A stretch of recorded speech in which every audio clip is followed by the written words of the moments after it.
नमस्कार, search story में आपका स्वागत है। मैं हूं संजना। आइए नजर डालते हैं आज की कुछ खास खबरों पर।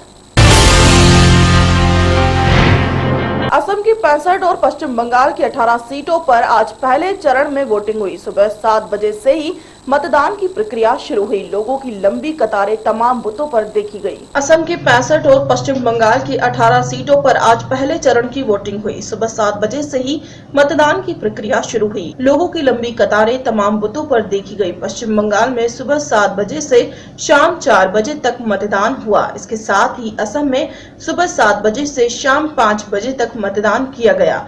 मतदान को देखते हुए भारत बांग्लादेश की सीमा को भी सील कर दिया गया था। इसके साथ ही पूरे इलाके में सुरक्षा के सख्त इंतजाम किए गए थे। साथ ही वोटरों की सुविधा के लिए भी इंतजाम किए गए थे। असम में आज का अहम चुनाव रहा। आज दोनों प्रमुख पार्टियों के मुख्यमंत्री उम्मीदवार की किस्मत का फैसला हुआ। दोनों पार्टियों के मुख्यमंत्री के उम्मीदवार जोरहाट जिले से मैदान में हैं। मांजुली से बीजेपी के सर्बानंद सोनोवाल हैं और तीताबोर से मुख्यमंत्री तरुण गोगोई चुनाव लड़ रहे हैं। पश्चिम बंगाल में आज 3 जिलों की 18 सीटों पर वोटिंग हुई। जिन इलाकों में आज वोट डाले गए वो नक्सल प्रभावित इलाका है। बांकुरा, पुरुलिया और मिदनापुर जिले में वोटिंग हुई। यहाँ शाम 4 बजे तक वोट डाले गए। असम में विधानसभा की कुल 126 सीटें हैं।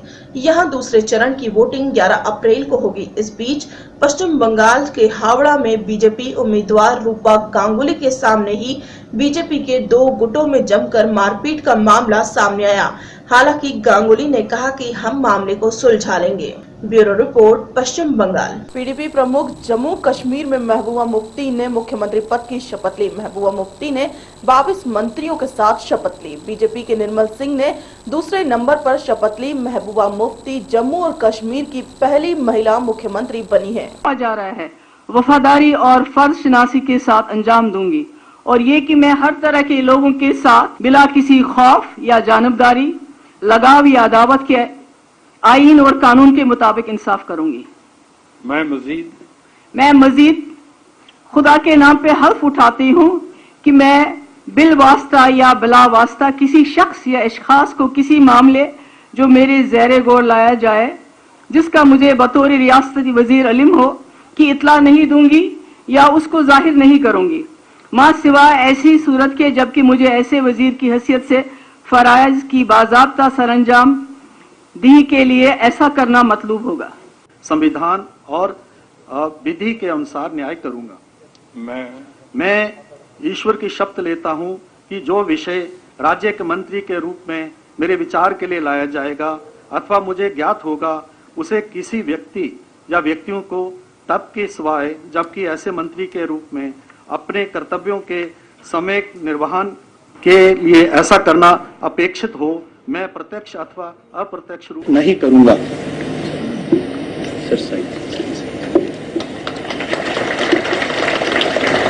8 अप्रैल को होने जा रहे कवि सम्मेलन के चलते विधायक रामेश्वर शर्मा ने युवा सदन में एक बैठक आयोजित की।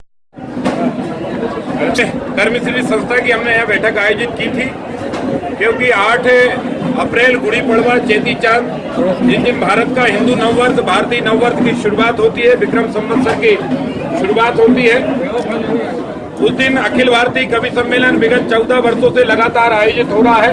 इस वर्ष भी रंगमेल उसी स्थान पर रंगमेल चौराहे पर न्यू मार्केट टीटी नगर में रात्रि 8 बजे 8 तारीख को कवि सम्मेलन आयोजित है और इसलिए कवि सम्मेलन की व्यापक तैयारी की दृष्टि से यहाँ पर सभी कार्यकर्ताओं को बुलाया गया था।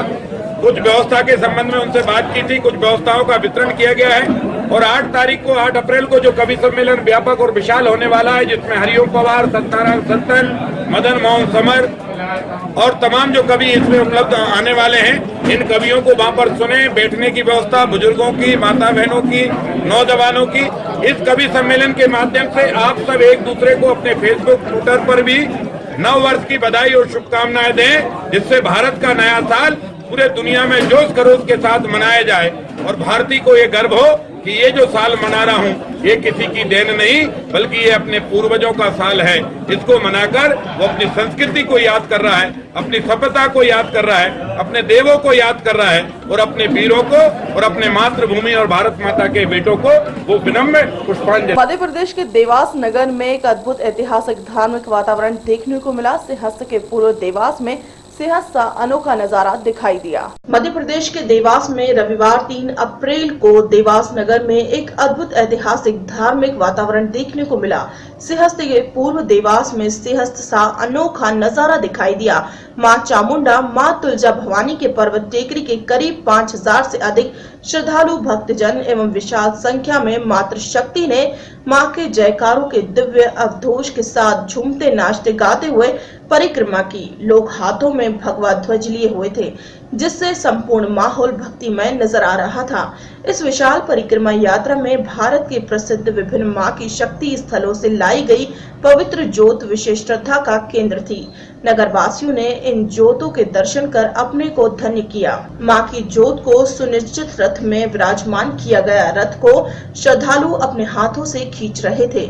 कई श्रद्धालु नंगे पैर मां की परिक्रमा कर रहे थे, तो वहीं भजन मंडलियां अपने भाग यंत्रों के साथ भजन गाते हुए चल रही थी। सबसे आगे परिक्रमा यात्रा मार्ग को जल के द्वारा शुद्ध किया जा रहा था। इसके बाद मातृशक्ति चल रही थी।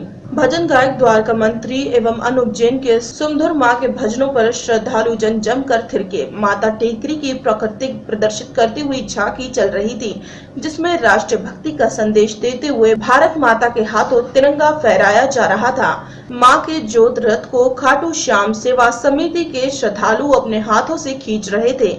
हेलीकॉप्टर द्वारा माता टेकरी एवं परिक्रमा मार्ग पर अनवरत पुष्प वर्षा की जा रही थी, जिसने लोगों के उत्साह को कई गुना बढ़ा दिया। गुजराती डांडिया पार्टी मनमोहक गरबा प्रस्तुत करते चल रहे थे। फूलों की तोप द्वारा श्रद्धालुओं का स्वागत किया जा रहा था। यात्रा के अंत में सफाई वाहन द्वारा स्वच्छ भारत अभियान के तहत मार्ग की सफाई की गई। परिक्रमा यात्रा प्रातः 9 बजे सीडी मार्ग से प्रारंभ होकर यहीं पर संपन्न हुई। तत्पश्चात श्रद्धालु जन मां के दर्शन के लिए टेकरी पर्वत पर चढ़े। यहाँ पर मां चामुंडा, मां तुलजा भवानी, शत्रुंजय अवतार, आदेश्वरी जैन मंदिर पर पूजा अर्चना एवं महाआरती का आयोजन हुआ। विभिन्न पवित्र नदियों के जल से मां का अभिषेक कर महाप्रसादी का वितरण किया गया। कन्या पूजा एवं कन्या भोज का विशेष आयोजन किया गया। मध्य प्रदेश देवास से हर्षद मेहता की रिपोर्ट।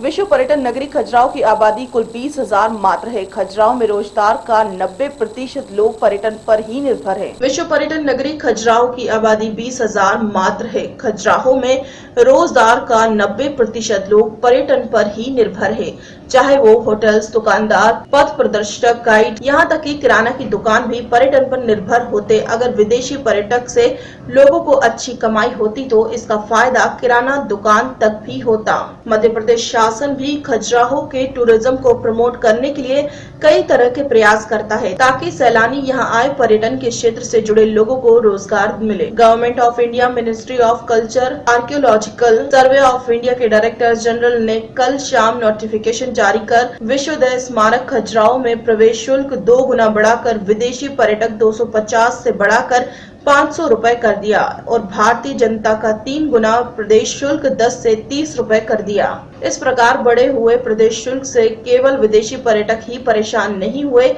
बल्कि पर्यटन क्षेत्र से जुड़े हुए लोगों को रोजगार पर कम पर्यटक आने का खतरा भी मंडरा रहा है। वहीं अगर पिछले आंकड़ों पर नजर दौड़ाएं तो वो आंकड़े इस प्रकार है। वर्ष 2013 में इंडियन पर्यटक 2,76,434, वहीं विदेशी पर्यटक 89,511 रहे। 2014 में 2,64,572, तो वहीं विदेशी पर्यटक 74,706 रहे।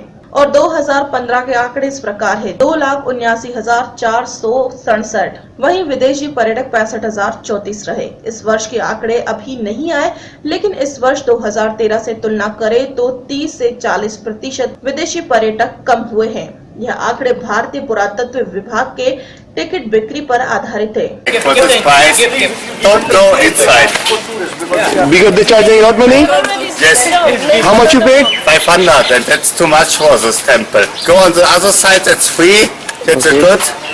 But this, leave it. What your name? Felix, Where you came from? Germany. Okay.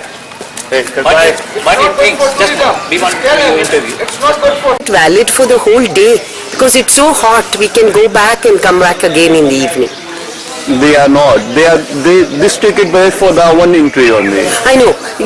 We should find out if they can change that to the whole day. No, I cannot do because हम तो TV channel की आपकी समझ तकलीफ लिया। कर रहे हैं। मैं- आप क्या मैसेज देना चाहेंगे इनके वहाँ पे आप दे सकते हैं टीवी पर। वही तो मैं सोच आप रही थी। कितना डिस्काउंट कर रही हैं यहाँ पर आके, क्योंकि आपका जो टिकट ना 3 गुना महंगा हुआ है। करेक्ट। हाँ, करेक्ट, 3 गुना महंगा हुआ है। तो जब इसलिए पेमेंट अगर होती है- होल डे वो वैलिड कर रख सकते हैं तो अच्छी बात हो। आपका नाम क्या है, कहाँ से आई हैं आप? मेरी नाम ज्योति है, मैं बेंगलोर से आई हूँ। खजुराहो से नयन तिवारी की रिपोर्ट। खबरों में फिलहाल इतना ही, मुझे दीजिए इजाजत, नमस्कार।